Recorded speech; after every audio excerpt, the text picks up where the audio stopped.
Et c'est tout à fait normal lorsque le vrai nom des alters est Kosei qui signifie individualité. Sa définition est caractère par lesquels une personne ou une chose diffère des autres. Et en parlant de normes, nous parlerons de la nouvelle anormalité de ce monde.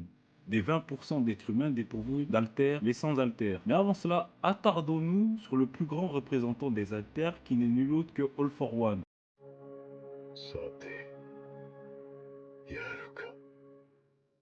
Pour l'heure, nous ne parlerons aucunement du fonctionnement défaillant de la société héroïque. Que c'est pas le sujet si c'est à ça que vous vous attendiez, mais plus dresser le portrait de celui qui est décrit comme le mal absolu selon ses plus féroces ennemis. Avant d'écrire cette vidéo, je suis tombé sur une vidéo partagée par Black Kaizoku, chez qui j'ai pu m'inspirer de sa vision de la Brava qui a réussi à mettre l'emphase sur ce que j'appréhendais dans l'œuvre de MHA, puisque m'étant renseigné sur l'œuvre pour les biens d'un tournoi Discord. Et je me suis rendu compte que même le plus grand des vilains de l'histoire de My Hero Academia était soumis à ces règles. La vidéo sera en description pour ceux que ça intéresse et en fiche. Comme expliqué avant, les alters à leur apparition chez les jeunes enfants affirment la personnalité de leur porteur. Certains sont plus voyants que d'autres, mais c'est une règle que nous avons pu établir auparavant. Alors on peut expliquer les agissements d'All for One en dressant un peu son portrait. Depuis sa mention et même après sa venue et durant toutes ses nombreuses apparitions, nous n'avons jamais su l'objectif final de l'ennemi principal des possesseurs du One for All, mis à part le fait qu'il veuille devenir le plus grand seigneur du mal n'ayant jamais existé.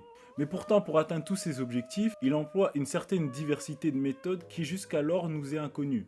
Perdre face à All Might pour qu'il n'ait plus la force d'avoir le One for All et enrager son élève, je parle bien sûr de Shigaraki, lui donner son pouvoir et finir par prendre possession de son corps, torturer mentalement Izuku en lui faisant goûter à la défaite et à la culpabilité. Tout cela dans un but qui nous est encore flou. Ce personnage diabolique ou plutôt machiavélique, en se basant sur la définition principale de ce mot, est un grand mystère pour tous les lecteurs du manga. Mais malgré ce fait, avec le peu d'informations que nous avons, nous pouvons définir certains éléments chez Shigaraki. Selon ce qui a été dit avant, les alters forgent la personnalité de son utilisateur. Alors que pourrait-on dire d'un homme ayant la capacité de prendre, voler et donner autant d'alters qu'il le souhaite à toutes les personnes qui le souhaitent? De nombreuses choses auraient pu sortir de ses têtes, mais ce qui en résulta fut un homme avide de pouvoir dans tous les sens du terme, se goiffrant de connaissances comme on a pu le voir lors de son combat avec All Might lorsqu'il analysait les alters qu'il avait usés pour envoyer paître All Might et détruire toute une allée. この組み合わせは楽しいな。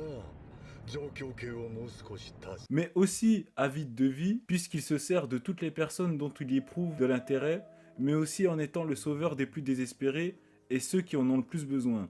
Il les dévore pour en faire sien, et ça peut tenir de la pathologie, comparable à la boulimie.